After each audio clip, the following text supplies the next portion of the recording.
They were 1 minute away from arresting the farmer, until his wife arrived with the truth. Richard Williams felt sweat dripping down his face as the court officers firmly held his arms. The clock in the courtroom showed 11:59 in the morning, and in 60 seconds he would be taken to jail for not paying alimony for 15 consecutive years. That's when the courtroom doors burst open with a bang. A woman with a scarf on her head stormed into the room, holding a yellowed envelope in her trembling hands. "Stop!" she shouted, breathless. "I have evidence that will change everything." Judge Howard Sullivan raised his hand, making the officers hesitate. With his 70 years on the bench, he had seen it all in that courtroom in the district of Springfield in rural Missouri. "Ma'am, the hearing has already concluded. The defendant will be taken."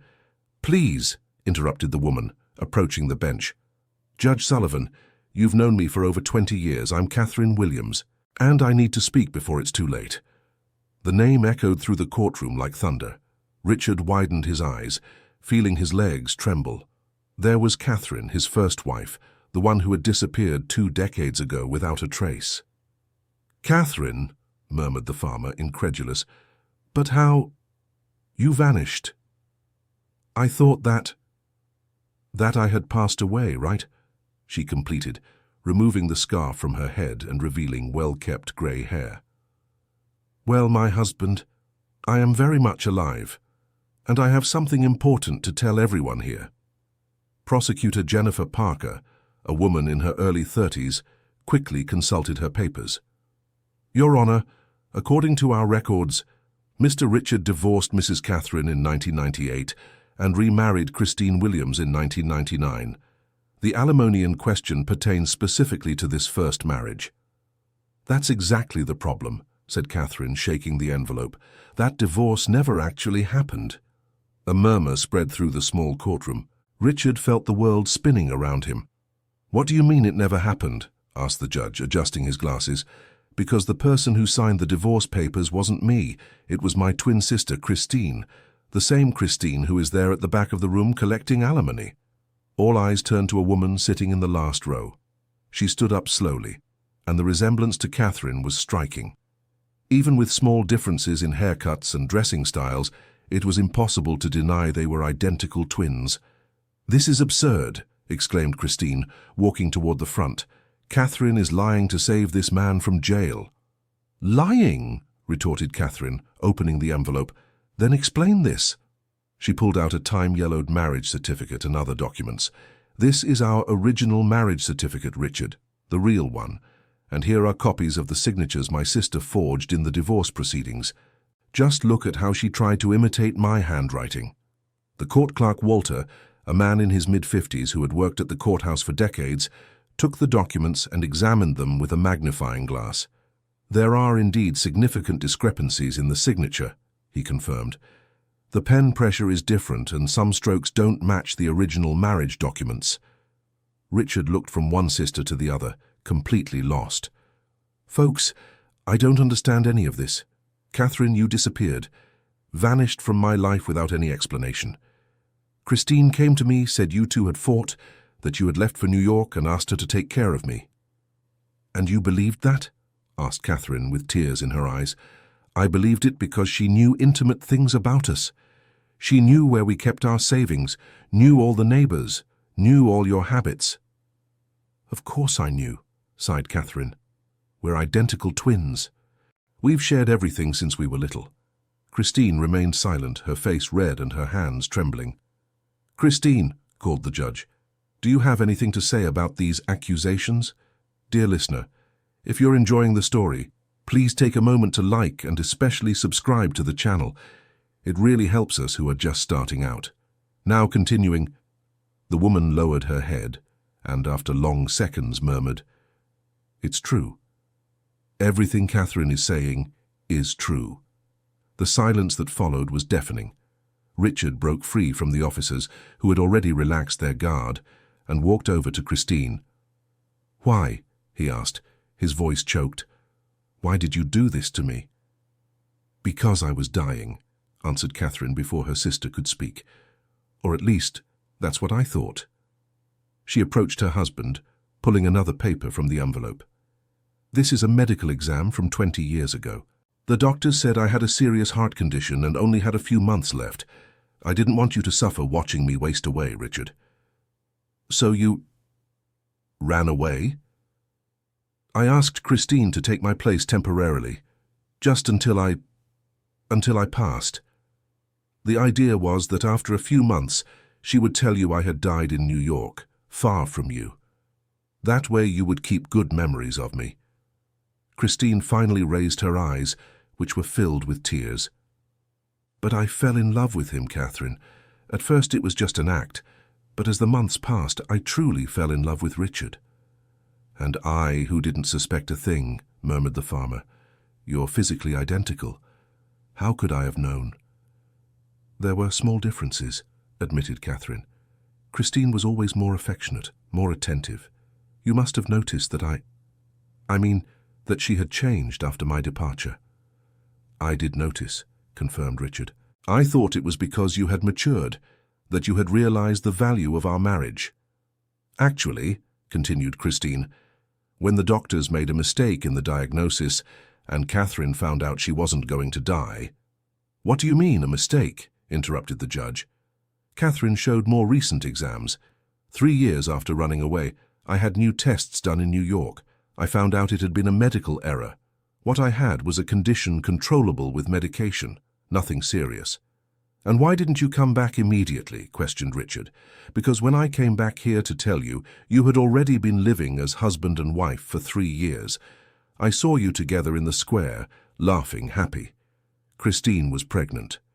The farmer's eyes widened. Pregnant? But Christine never got pregnant. She always told me she couldn't have children. The two sisters exchanged a meaningful look. Richard, said Catherine slowly, Christine did have a son by you. She just gave the child to someone else to raise. What do you mean? Exploded the farmer. Christine began to cry convulsively. I had no choice. Catherine was alive. You were legally married to her, not to me. If the truth came out, our son would be considered illegitimate. I wanted to protect him from that shame. Where is my son? Asked Richard, grabbing Christine's arms. Where is my child? He's fine, assured Catherine. He was raised by good people. Now he's a grown man, 20 years old. Does he know I exist? No, admitted Christine. We told him his father had died before he was born. Judge Howard, who had witnessed countless family dramas throughout his career, shook his head in disbelief. Ladies, this is an extremely complex situation. We have here document forgery, involuntary bigamy, abandonment of a minor. Dr. Howard, interrupted Catherine, I didn't come here to complicate things further. I came to settle everything once and for all. What do you mean? During these 15 years, while working as a housekeeper in New York, I saved every penny I earned thinking about the day I'd have the courage to return. I want to pay off all of Richard's back alimony. She pulled a bank statement from the envelope. It's $140,000, the exact amount of the debt adjusted for inflation and with interest. Catherine, murmured Richard, you don't have to. Yes, I do. This man spent 15 years paying for a sham that my sister and I created. The responsibility is ours, not his. Christine approached her sister. Ours, she corrected. Catherine, you can hate me, but let's split this bill. I also worked all these years. I also saved money. Half is my responsibility. Worked where? Asked Richard. I looked for you all over the region after you disappeared last year. I went to Chicago. I started working at a sewing factory. I saved $70,000 in 15 years. Catherine looked at her sister with a mixture of anger and compassion. Why did you disappear now, Christine? Why did you wait all this time to claim the alimony? Because I found out you were alive, she whispered. Last year, I saw your picture in a New York newspaper. You were at a charity event for the house where you worked. That's when I understood I had lived a lie for 15 years. And instead of coming to talk to me, you decided to sue me, asked Richard. I was angry, Christine burst out. I found out Catherine was alive and well, that she had never tried to look for me, that she let me live this sham alone all these years. Christine, said Catherine, reaching out her hand to her sister, I let you live this sham because I saw that you were happy. When I came back and saw you were pregnant, that you had built a life, but that life was based on a lie. It was based on love, corrected Catherine. You truly loved Richard, I always knew that. And he fell in love with you too, not with me. Richard looked from one to the other, trying to process all the information. So let me understand. Catherine, you are my legal wife. Christine, you are the woman I've lived with for the past 20 years, who gave me a son that was given up for adoption. And all this time neither of you thought I deserved to know the truth? Both sisters lowered their heads, ashamed. Richard tried to explain, Catherine. At first I really thought I was going to die. Later, when I found out I was okay, you already had an established life. I didn't want to destroy that. And you, Christine? What was your excuse? I was afraid, she admitted. Afraid of losing you, afraid of the scandal, afraid of hurting our son with the truth. Our son, whom I don't even know where he is. The prosecutor, Michael Thompson, who had until then remained silent watching the drama unfold, spoke up. Your Honor, considering the circumstances revealed, I suggest the case be suspended until we can investigate all these matters. We have here evidence of document forgery, involuntary bigamy, and other irregularities that need to be looked into. I agree, said the judge. Mr. Richard, you are free to go for now. Mrs. Catherine and Mrs. Christine shall remain at the court's disposal for questioning. Richard walked away from the two women, running his hands through his graying hair. I need time to think about all this. You need to understand that I found out in 15 minutes that my entire life was a lie. Richard, called Catherine, can I give you some information that might help? What else? What else have you hidden from me? Our son. The son Christine had. He wasn't given to just any family. Christine's eyes widened. Catherine, no. He needs to know, sister. We've hidden enough already. Speak up, demanded Richard. He was raised by your parents, Richard, by Dorothy and George. The farmer felt his legs tremble again. By my parents? But how? They never told me anything about... They thought you knew, explained Catherine. Christine told them that you two had decided together to give the child to them to raise temporarily until you got better financially organized. Robert, murmured Richard. The boy my parents raised, who I always thought was a distant relative, Ray, is my son. He is your son, confirmed Christine, crying. And he's here in town. He works at Joe Miller's repair shop. Richard had to lean on a chair to keep from fainting. Robert, my Robert is my biological son. His name is Robert William Sullivan, said Catherine. Your parents registered him with their last name, but they always planned to tell the truth when he became an adult. And did they tell him? Your father, George, tried to tell him last year, shortly before passing, but Robert didn't want to hear it. He said the only parents he knew were them. Judge Howard observed everything with growing concern. Mr. Richard, I suggest you seek psychological help to process all this information, and you ladies need to understand you could face criminal charges for document forgery. Dr. Howard, said Catherine, I take full responsibility. It was my idea from the beginning. Christine only did what I asked. No, countered Christine. I'm the one who chose to continue with the charade after you disappeared. I'm the one who forged your signature on the divorce papers. The responsibility is mine too. Richard headed toward the courtroom door. Where are you going? Asked the bailiff. I'm going to talk to my son. I'm going to tell Robert who he really is. Richard, wait, called Christine. Let me come with you. He has the right to hear the mother's version too. You gave up the right to be called mother when you handed him over to my parents to raise, retorted the farmer, leaving the courtroom. Catherine ran after him. Richard, please, we won't solve anything with anger. We've already done enough harm to this family. He stopped at the door and turned to the two sisters. Do you want to know what the saddest part of all this is? He asked with tear-filled eyes. It's that I loved both of you. I loved the Catherine I met when I was young, and I fell in love with the caring woman that Christine became. But now I don't know who is who anymore or what else you're capable of. Richard, Catherine tried to speak. No, now it's my turn to disappear for a while.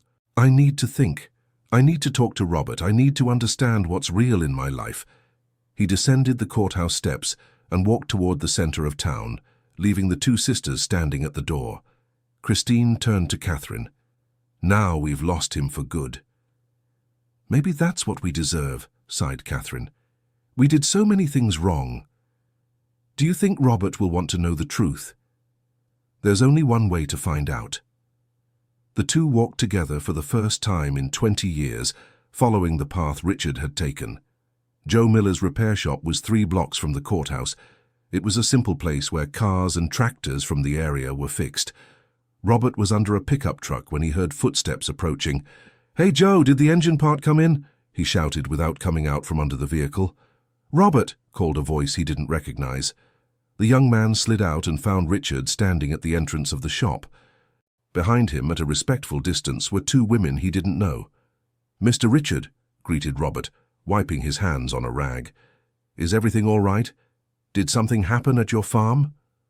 Robert was a sturdy young man of 20, with features that vaguely resembled Richard's, though he had never noticed it before.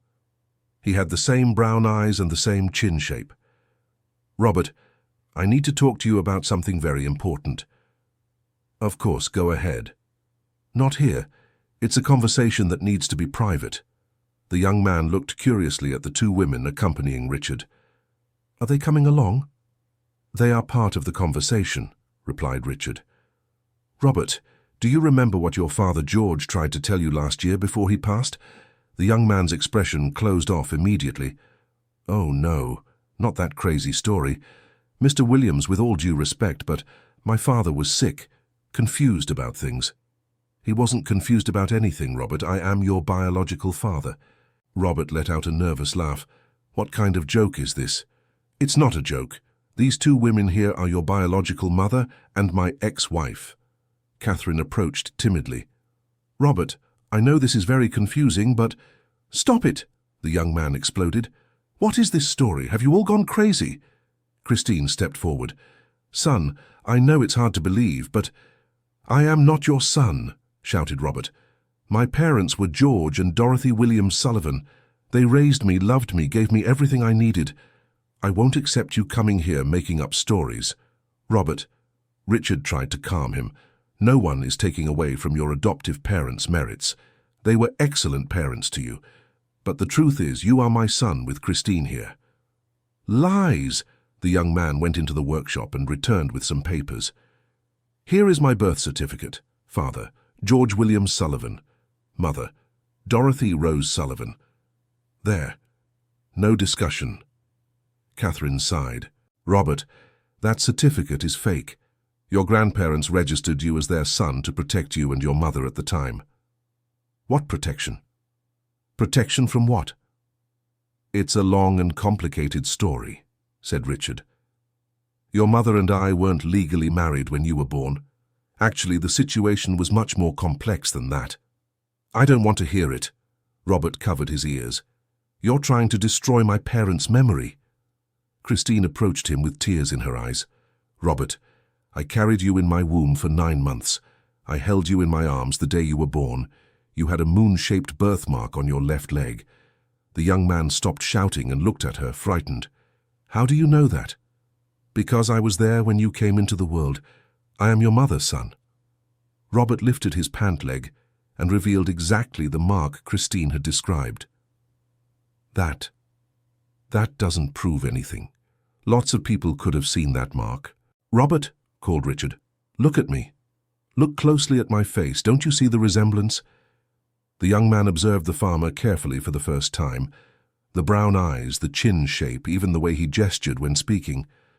I don't—" "Your parents had black hair and blue eyes," continued Richard. "You have brown eyes like mine and brown hair like Christine's." "Stop it." Robert sat in a chair, running his hands over his face. "Why are you doing this to me?" Catherine knelt beside him. "Robert, we don't want to hurt you. We just want you to know the truth about your origin." "And what is this whole truth?" Richard sighed deeply. "It's a very confusing story, son. Basically, I was married to Catherine, but she disappeared because she thought she was sick. Her twin sister, Christine, took her place to comfort me. You two are identical, so I didn't notice the switch." "This is madness. Christine got pregnant with you, But since technically I was still married to Catherine, our relationship was considered adulterous. To protect you from the scandal, she asked my parents to raise you temporarily. Temporarily. The idea was that when I got the divorce from Catherine, I would officially marry your mother, and you would come back home with me. And why did that never happen? Christine lowered her head. Because I forged Catherine's signature on the divorce papers. Technically, her marriage to your father was never dissolved. So you two were never really married? No, we lived together as husband and wife for many years, but legally, I was still married to Catherine. Robert fell silent for several minutes, processing the information. And where was Catherine all this time? In New York, working as a housekeeper. She found out she wasn't sick as she thought, but when she came back here, your mother and I had already built a life together. And she decided to stay hidden for 20 years. She didn't want to destroy our happiness, explained Christine. What happiness? Retorted Robert. You gave me away for others to raise. It was to protect you, son. Protect me? Or protect yourselves from the shame? Dear listener, if you're enjoying the story, please take a moment to like and especially subscribe to the channel. It really helps us who are just starting out. Now, continuing. Robert's question left everyone speechless. Christine couldn't stop crying. Robert, said Richard, I know it's hard to understand now, but your grandparents told me you were always a very loved and well-cared-for child. They were the best parents in the world, confirmed Robert. But they died without telling me the truth. They tried, said Catherine. Your grandfather George came to see me in New York 2 years ago. He said he was getting sick and wanted to set things right before he passed. He went to see you. Yes. He asked me to come back and tell you everything. But I was too much of a coward. And why did you decide to tell me now? Because Christine sued me for alimony, explained Richard. During the trial, Catherine showed up with evidence that the divorce was fake. So all this came out because of money? No, son, said Christine. I asked for alimony because I was angry to find out that Catherine was alive. I thought I had lived a lie all by myself all these years. And you did, observed Robert. All of you lived a lie. The silence that followed was heavy. Robert stood up and walked to the entrance of the workshop, looking out at the busy street of Springfield. You know what's the saddest thing about all this? He said without turning around. It's that I always felt there was something strange. My parents never talked about relatives, never showed me pictures of when they were young. I always suspected they were hiding something. And you never asked? Questioned Richard. I asked many times. They always changed the subject or said they would tell me when I was older. After my mother Dorothy passed, my father George became even more distant. He wanted to tell you, Robert, assured Catherine. He told me he couldn't bear carrying this secret any longer. But I didn't let him speak, lamented Robert. In our last conversation, he started talking about my real parents, and I yelled at him, said he was delirious from the medication. Christine approached her son. He wasn't delirious, Robert. He was trying to do the right thing. And now, what do you expect from me? That I pretend you're my family? That I forget 20 years of my life? We don't expect anything, said Richard. We just wanted you to know the truth. What you do with this information is up to you. Robert turned to the three of them. You destroyed so many lives with these lies. How many more people suffered because of your deception? Son, Christine tried to speak. Don't call me son, exploded Robert. You gave up the right to call me that when you handed me over for others to raise.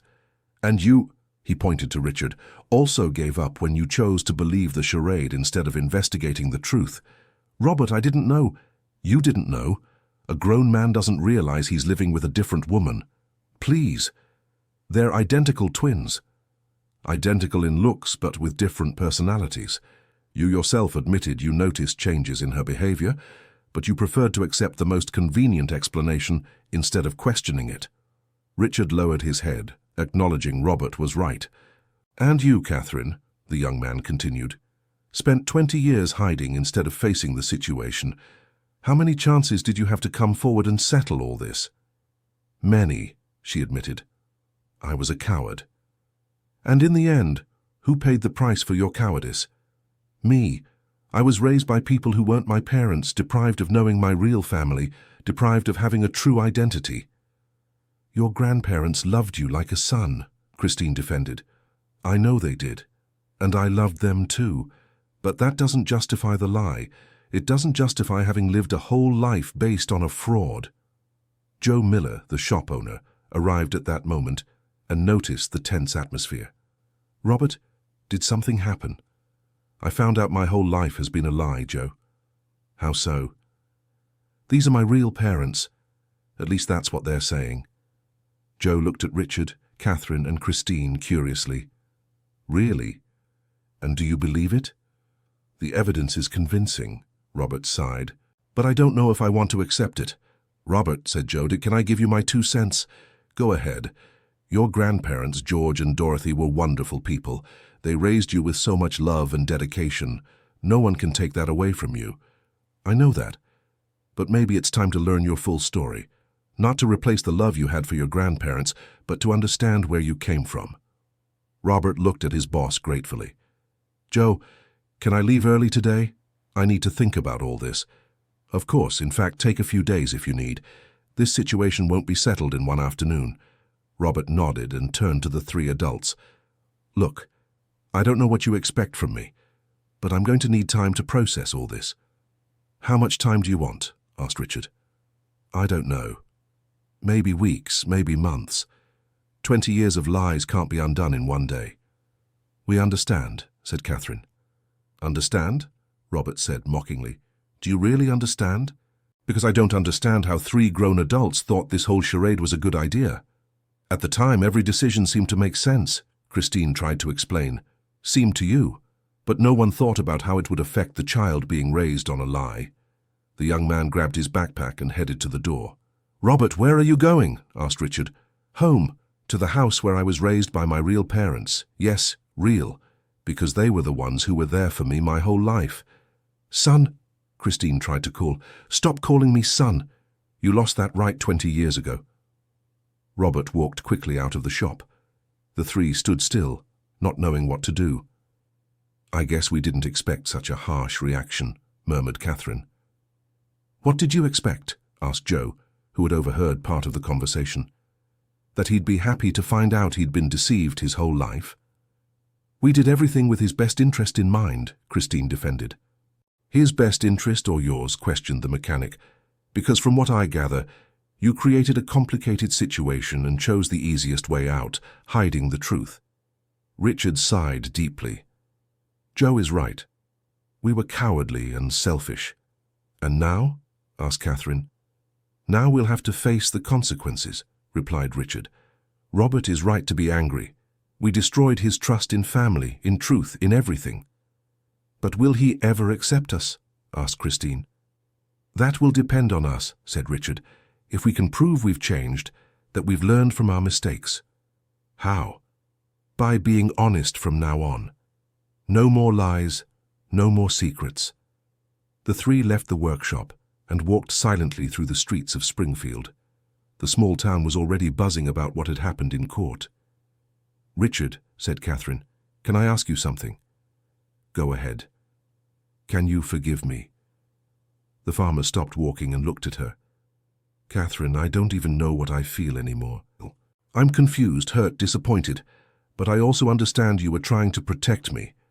"And you, Christine?" asked Catherine, turning to her sister. "Can you forgive me for disappearing and leaving you to handle everything alone?" "I'm the one who needs your forgiveness, sister. I fell in love with your husband and lived a lie for 20 years. "You're both asking each other for forgiveness," observed Richard, "but the one who really deserves an apology is Robert." "You're right," both women agreed. "And how do we do that?" "First, we'll sort out the legal situation," said Richard. "We'll make our situation legal, determine who's married to whom, who has rights to what. And then we'll try to win back our son's trust, and it will be a long and difficult process." The 3 reached the town square, where some people watched them curiously. The gossip about what had happened in court was already spreading. "Richard," said Christine, "I need to tell you one more thing." "What now?" "During those 15 years I was in Chicago, I wasn't alone the whole time. Richard and Catherine stopped walking. What do you mean? I was involved with someone else, a man named Charles. We almost got married. Almost? I couldn't go through with it. Every time he talked about marriage, I remembered I still loved you, Richard, and that my whole life was based on a lie. Where is this Charles now? In Chicago. He knows nothing about this whole story. To him, I was a divorced woman with a son raised by his grandparents. Catherine shook her head. More lies. I know. I lied to everyone all these years. Christine, said Richard, do you still have feelings for this man? I do. Charles is a good, honest person. Everything I wasn't with him. Then maybe it's time for you to be honest for the first time in your life. What do you mean? Go back to Chicago, tell him the whole truth. If he accepts you even knowing everything, maybe you'll have a real chance at happiness. And what about you? Asked Christine. I'll stay here, trying to repair the damage we've done to Robert's life. And me? Questioned Catherine. Richard looked at his legal wife. That will depend on what you want, Catherine. Technically, we're still married, but I don't know if we can resume a life together after everything that's happened. I don't know either, she admitted. 20 years is a long time. We've changed, we've become different people. Maybe it's better if we start as friends, suggested Richard, trying to sort out this whole situation without creating more problems. I agree. Christine looked at them both sadly. And I'm left out? Christine, said Catherine, you need to find your own happiness. Stop living in the shadow of others. But Robert is my son. Robert is all of our son, corrected Richard. But he needs to decide if he wants any kind of relationship with us, and we have to respect his decision. And if he decides he doesn't want to, then we'll have to accept it. That was the price of our choices. The three parted ways in the square, each going in a different direction. Richard returned to his farm, Catherine went to the boarding house where she was staying, and Christine took the first bus back to Chicago. At the farm, Richard walked through his fields thinking about everything he had discovered that day. The property he had inherited from his father now seemed different, filled with memories he hadn't even known were real. He sat on the porch of the house where he had lived with Christine for so many years. Every corner brought back memories of the happy moments they had shared, but now everything was tainted by the lie. His cell phone rang. It was Robert. Hello? Richard. Dad. Can I come over to talk? Of course, Robert. You're always welcome here. I'm on my way. An hour later, Robert arrived at the farm on his old motorcycle. Richard was waiting for him on the porch with 2 cups of coffee. Thank you, said Robert, accepting the coffee. Were you able to process everything? I tried, but it's a lot to take in at once. I imagine. Richard, Dad, can I ask you some questions? As many as you want. Did you really not notice you were living with a different woman? Richard sighed. That's the question that torments me the most, Robert. Physically, they're identical. But you're right. There were personality differences. What kind of differences? Catherine was always more reserved, more serious. Christine was more affectionate, more attentive to household details. And you didn't find that sudden change strange? I did. But Christine, your mother, explained that Catherine had matured, that she had realized the value of family, and you accepted that explanation. I accepted it because I wanted to believe. Catherine and I had some problems in our marriage. When she came back more affectionate and attentive, I was happy. What kind of problems did you have?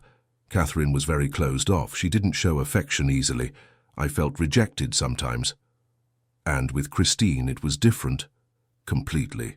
She was affectionate, caring, always concerned about me. So you fell in love with her? I did. And I feel guilty about it because I thought I was falling in love with my own wife all over again. Robert stayed silent for a few minutes, looking at the farm fields. Do you regret having lived those years with her? No, Richard answered without hesitation. They were the happiest years of my life, until she disappeared last year.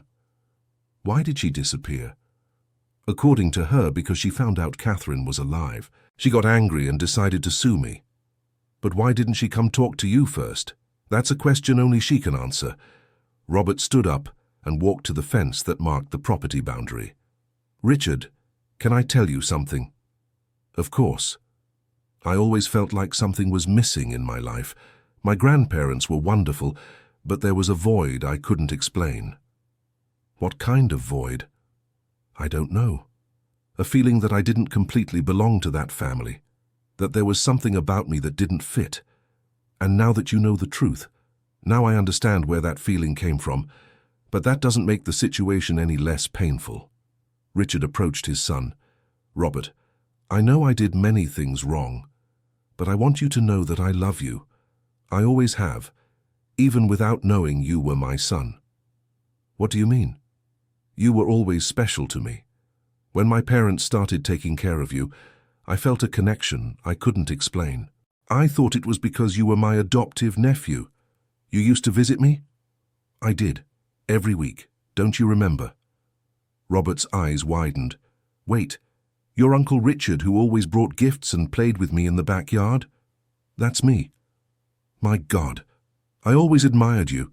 You were my favorite adult after my grandparents. And you were my favorite child. Now I understand why." The two looked at each other with emotion. "Richard, Dad, can I give you a hug?" "Of course, son." The hug was long and emotional, 20 years of separation being healed in a moment of mutual recognition. "Dad, I want to meet my birth mother, Christine. She went back to Chicago, but I can get her address. And Catherine. She's staying at Mrs. Rose's boarding house here in town. I want to talk to both of them, not to forgive immediately, but to better understand the whole story." "That's very mature of you, Robert. My grandparents raised me to be a fair person, and a fair person needs to hear all sides before forming a definite opinion." Richard smiled proudly. "Your grandparents did an excellent job raising you. They really did. And as much as I'm hurt by this whole situation, I know they approved of you too. They didn't hand over a baby to bad people. Thank you for saying that, son. Dad, can I ask you one more question?"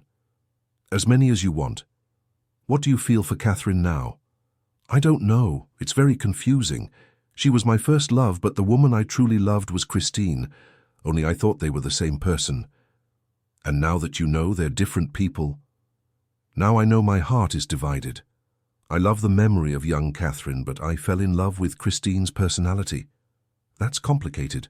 Very. And there's another factor. Christine got involved with another man in Chicago. She might choose to stay with him. And you'd be alone.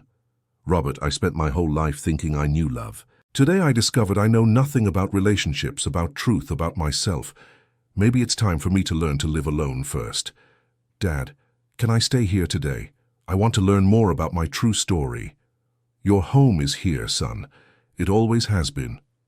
The two spent the night talking about the past, about the years they lost, about the dreams they had for each other. Richard told stories about Catherine and Christine's childhood, helping Robert better understand his family heritage. The next day, Robert went to the boarding house to look for Catherine. She was sitting in the garden, reading a book, when he arrived. "Catherine." She looked up and smiled timidly. "Robert, I was hoping you'd come. May I sit?"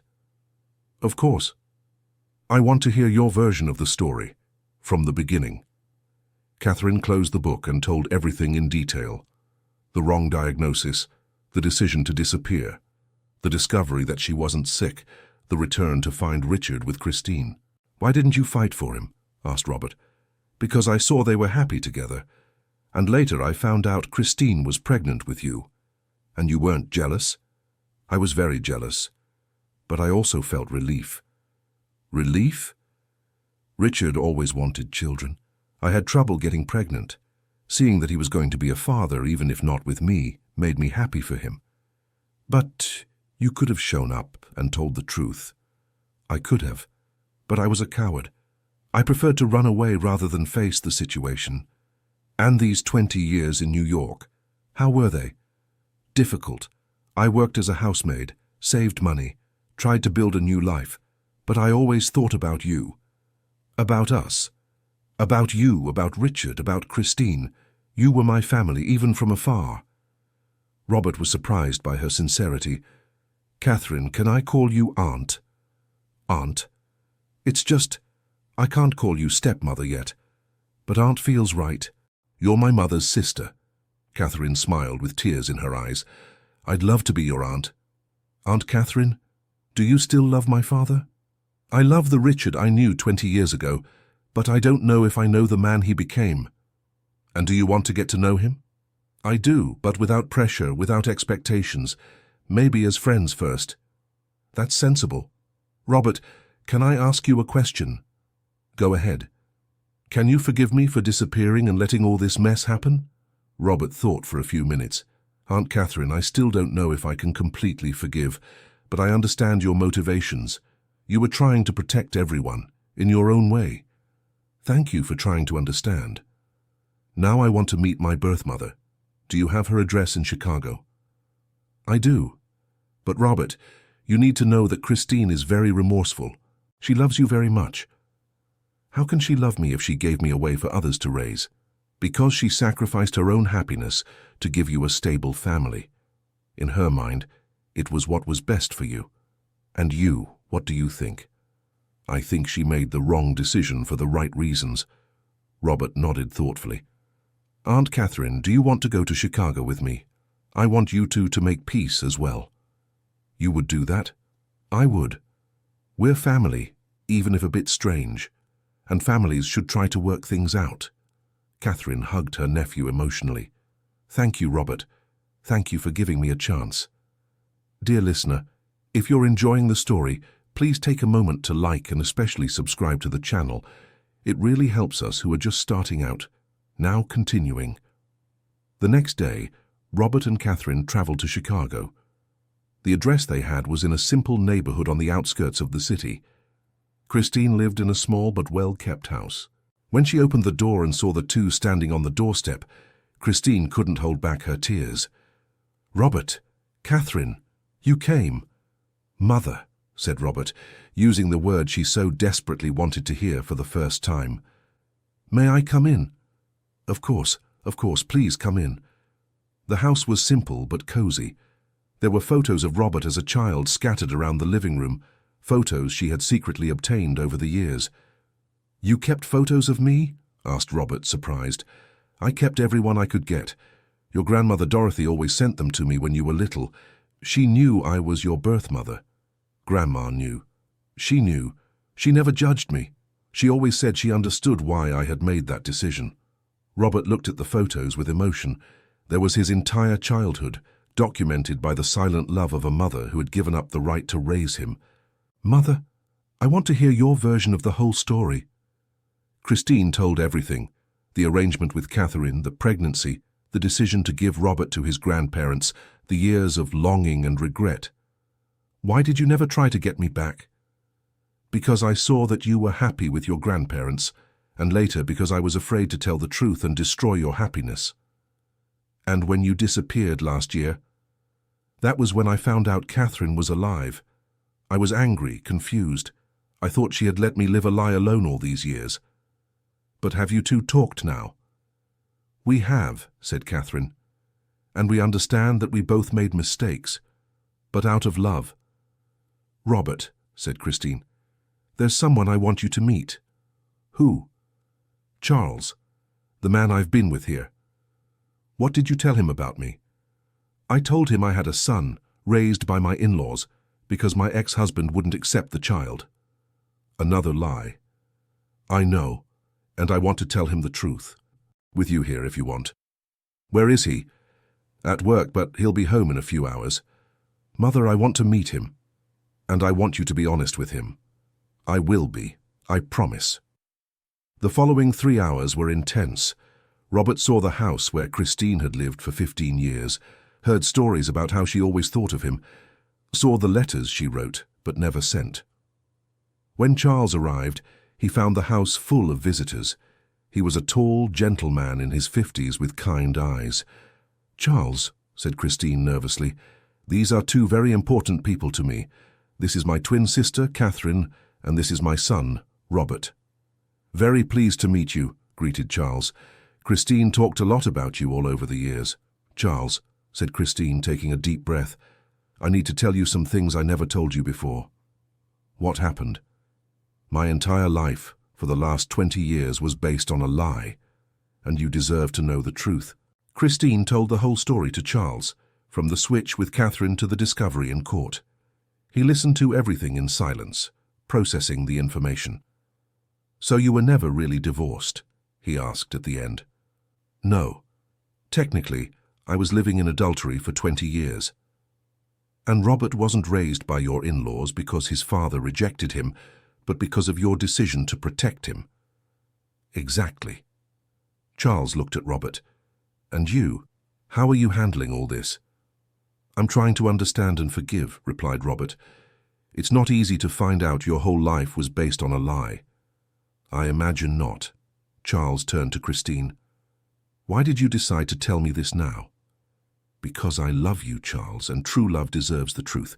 I don't want to live a lie anymore. And what do you expect from me now? Nothing. You have every right to walk away. I lied to you all these years. Charles was silent for long minutes, looking at each person in the room. Christine, can I ask you a question? Go ahead. In all these years together, did you ever stop loving me because of this situation? Never. My love for you was always true. And Robert, he addressed the young man, can you accept that your mother tried to find happiness with someone else? I can. In fact, I'm happy to know she wasn't alone all these years. And Catherine, do you think your sister deserves a second chance in life? I think we all deserve second chances. Christine suffered a lot because of the choices we made. Charles stood up and approached Christine. Christine, I love you. Not for the edited version of your life you told me, but for the woman you are. A woman capable of sacrificing her own happiness for her children. Charles, let me finish. Yes, you lied. But you lied to protect people you loved. That doesn't make the lie right, but it makes your motivations understandable. Do you forgive me? I forgive you. And more than that, I want to marry you. For real this time, no lies, no secrets. Even knowing everything? Especially knowing everything. Now I know the complete woman, not just the version you wanted me to know. Robert stood up and hugged Charles. Thank you for taking care of my mother all these years. Thank you for letting me continue to take care of her. Catherine also hugged the couple. Christine, you deserve to be happy. Charles seems like a good man. Catherine, said Charles, you are also welcome in this family. Christine always missed her sister. Thank you, Charles. And now, asked Robert, how are we going to sort all this out? First, said Christine, I need to go to Springfield to settle the legal matters with Richard. He's waiting for you to come back, said Robert. How is he? Confused, hurt, but willing to talk and sort everything out. Robert, said Charles, would you like me to come along? To meet your father and help resolve the situation? I'd like that very much. I think Dad needs to meet the man who took care of my mother. Then let's all go together, decided Catherine. It's time to put all our cards on the table. The next day, the four of them traveled to Springfield. Richard was waiting for them at the farm, anxious and nervous. When he saw Christine getting out of the car, accompanied by an unknown man, he felt a pang of jealousy he didn't expect. Richard, greeted Christine. This is Charles, the special person I mentioned. Nice to meet you, Richard, said Charles, extending his hand. I've heard a lot about you over the years. I've also heard about you, replied Richard, shaking the offered hand. Thank you for taking care of Christine. It was my pleasure. She's a special woman. Yes, she is, agreed Richard, surprising everyone with his sincerity. The five of them sat on the farmhouse porch for the most important conversation of their lives. Well, Richard began, I think the time has come for us to decide how we're going to resolve this whole situation. First, the legal matters, said Catherine. Richard and I are still officially married. We need to decide if we're going to go through with a real divorce. And I want to marry Charles, added Christine, but only after the whole situation is legalized. I agree to the divorce, said Richard. 20 years of separation are enough to prove we're no longer a couple. I agree too, said Catherine, but I want it to be an amicable divorce, no fights, no disputes. What about the assets? The farm is yours, Richard. You built it with your hard work. I have no right to any of it. Catherine, you were my wife for 5 years. You do have a right. I don't want anything material. I just want our friendship and the chance to be a part of Robert's life." "You will always have that," Richard assured her. "And what about me?" asked Christine. "Where does that leave me?" "Christine," said Richard, "you were the woman I loved most in my life. I'm grateful for the happy years we spent together. Even knowing it was all based on a lie?" "Not everything was a lie. Your love for me was real. My love for you was real too. No one can take that away from us." Charles spoke up. "Richard, I can promise you I will take good care of Christine, and Robert will always be welcome in our home." "Thank you, Charles. And you can be sure Christine will always be welcome here too. After all, she's the mother of my son." Robert smiled, seeing the adults were finally acting like adults. "Dad, can I suggest something?" "Of course, son. How about if the 4 of you become real friends? No resentments, no hard feelings, just an unconventional family that loves and respects each other." "Would you be okay with that?" asked Christine. "I would. In fact, it would be the best possible ending to this whole mess." Catherine stood up and reached out her hand to Christine. "Sister, will you forgive me for disappearing and leaving you to handle everything alone? Only if you forgive me for falling in love with your husband and living in your place for 20 years. The 2 women embraced, ending 2 decades of separation and misunderstandings. Richard walked over to Charles. "Charles, thank you for loving Christine when I wasn't around to do it." "Thank you for being the man who made her believe in love," Charles replied. "Robert," Richard called. "Come here, son." The young man approached and was hugged by his father. "Son, I promise that from now on, there will be no more lies between us, only truth, love, and respect." "I promise the same thing, Dad." "And you, girls," Richard addressed the sisters, "do you promise there will be no more switching identities?" "We promise," the 2 laughed in unison. Months later, Richard and Catherine's divorce was finalized. Christine and Charles were married in a simple ceremony on the farm, with Robert as the best man and Catherine as the matron of honor. Richard built a smaller house at the back of the property, where Catherine came to live. They developed a solid and healthy friendship without romance, but with much affection and mutual respect. Robert divided his time between his father's farm and Christine and Charles's house in Chicago. He finally had a complete family, even if it was unconventional. One night, during Robert's birthday dinner, everyone was gathered on the main farmhouse porch. "You know what's the funniest thing about all this?" said Robert, raising a glass of soda. "What?" everyone asked. "For 20 years I felt like something was missing in my life. Now I've discovered that what was missing wasn't a family. It was the truth." "And now you have both," observed Charles. "I sure do. A crazy, complicated but true family." "Robert," said Catherine, "can I tell you a secret?" "Go ahead, Aunt." "I always dreamed that one day we'd all be sitting together at a table, like a family. I never imagined it would be under these circumstances, but the dream came true." "You know something," said Christine. "Maybe everything happened exactly as it was supposed to happen." "How so?" asked Richard. "If I hadn't taken Catherine's place, you never would have known my caring way of being. If Catherine hadn't disappeared, she never would have learned to be independent. If I hadn't gone to Chicago, I never would have met Charles. And if I hadn't been raised by my grandparents," completed Robert, "maybe I wouldn't have become the person I am today." "Do you think destiny planned all this?" asked Charles. "I don't believe in destiny," said Richard. "I believe that good people, even when making mistakes, always find a way to make things work out." "And are we good people?" asked Catherine. "We're imperfect people who truly love each other," corrected Robert, "and that's more than enough." The group toasted to the new family they had built upon the rubble of past lies. Several months later, Robert surprised everyone with an announcement during Sunday lunch. "Everyone, I have some news to share." "What news?" asked Christine. "I met a girl and it's getting serious." "What's her name?" asked Richard. "Mary. She's a teacher here in town." "And does she know our whole story?" questioned Catherine. "She does. I told her everything from our first meeting. I don't want to repeat your mistakes." "Very good," approved Charles. Honesty is always the best way. When will we meet her? Asked Christine. Next Sunday. She wants to meet the whole family. Our family would scare any normal person, joked Richard. If she accepts us as we are, then she's the right person for Robert, said Catherine. Dad, said Robert, can I ask you something? Of course. I want you to be my best man when I get married.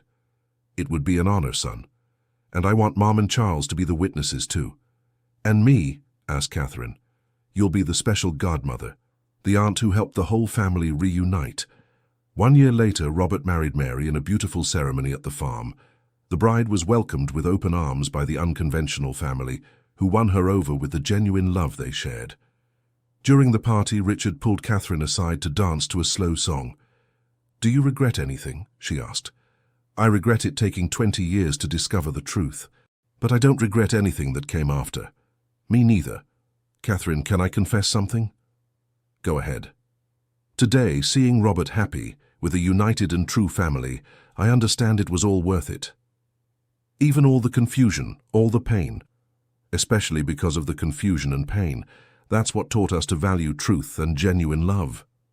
At the main table, Christine watched her ex-husband dancing with her sister, feeling no jealousy, only gratitude. Charles followed her gaze. Is everything all right? It's perfect, she answered. Finally, we've all found our place in the world. And what's your place? By your side, being Robert's mother, Catherine's sister, and Richard's friend. I never thought I could be so many things at once.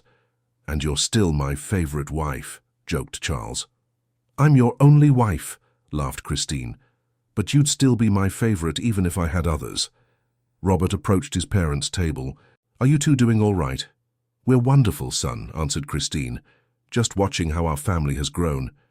It sure has grown, and it's going to grow more. What do you mean? Mary is pregnant. The silence that followed was pure joy. Christine began to cry with emotion. I'm going to be a grandmother. We're all going to be grandparents, exclaimed Charles. A child who will be born into a family where everyone loves and respects each other, said Catherine, who had approached with Richard. How lucky she is. And she will grow up knowing the truth from the beginning, added Richard. No lies, no secrets. Dad, Mom, Aunt Catherine, Charles, said Robert, thank you for having the courage to fix the mistakes of the past, for choosing love over pride. Thank you for forgiving us and giving us a chance to be a real family, replied Christine.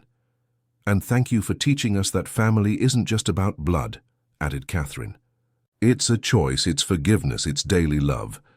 The celebration continued into the early hours with 5 people who had learned that the truth, no matter how painful, is always better than the most comfortable lie. 9 months later, Sophie was born, the first granddaughter of the unconventional family.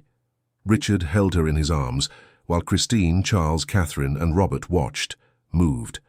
Sophie, murmured Richard to the baby, you were born into the most complicated family in the world, but also the most loving. She will grow up knowing that people can make mistakes and redeem themselves, said Mary, that families can break and rebuild even stronger. And that true love always finds a way to win, completed Robert. Catherine approached her brother. Richard, thank you. Why? For teaching me that it's never too late to start over, for showing me that forgiveness is possible. Thank you for having the courage to come back and tell the truth, for giving us the chance to be a real family. Do you think Sophie will understand our story when she grows up? Asked Christine. She will understand that some of the best families in the world are those built on forgiveness and second chances, replied Charles.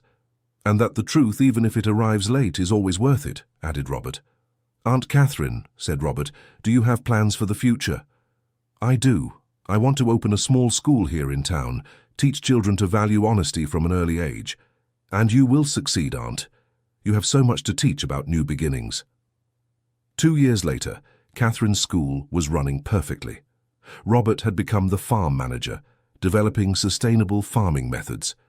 Christine and Charles opened a small bakery in town, famous for its homemade bread and caring service. Richard, at 65, discovered a new passion, carpentry. He made wooden toys for Sophie and for the other children of the ever-growing extended family. On a Sunday afternoon, everyone was gathered at the farm, when Sophie, now 2 years old, asked an innocent question that made them reflect. "Grandpa Richard, why do I have 2 grandmas?" Richard looked at Christine and Catherine, smiling. "Because you are a very lucky girl, Sophie. You have a grandma who has loved you for 2 years and a great-aunt who has also loved you for 2 years. And Grandpa Charles? Grandpa Charles has loved you for 2 years too, but he has loved your Grandma Christine for much longer. And do all of you love each other?" "Yes, Sophie, we all love each other, in different ways, but all true." "That's good," exclaimed the little girl, going back to playing as if it were the most natural thing in the world. The adults looked at each other and smiled.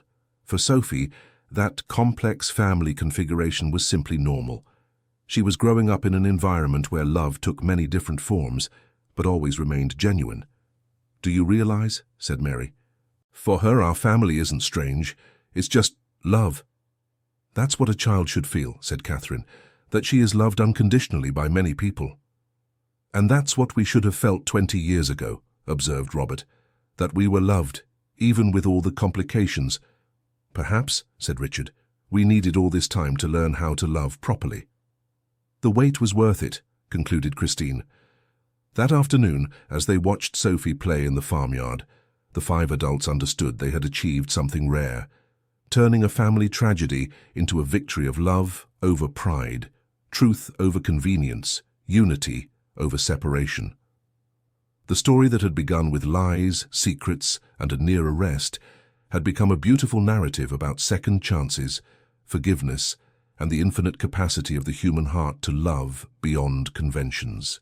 And when the sun set on that golden afternoon over Springfield, the unconventional family of Richard, Catherine, Christine, Charles, and Robert knew they had found something many traditional families never achieve: the harmony that comes from total acceptance, genuine forgiveness, and love that always chooses to start anew. End of story. Now tell me what you thought of this story about family, forgiveness, and second chances. Do you believe Richard and the sisters made the right decisions in the end? Leave your opinion in the comments and tell us where you're watching from. If this story touched your heart, don't forget to leave your like and subscribe to the channel for more moving stories about love, family, and overcoming adversity.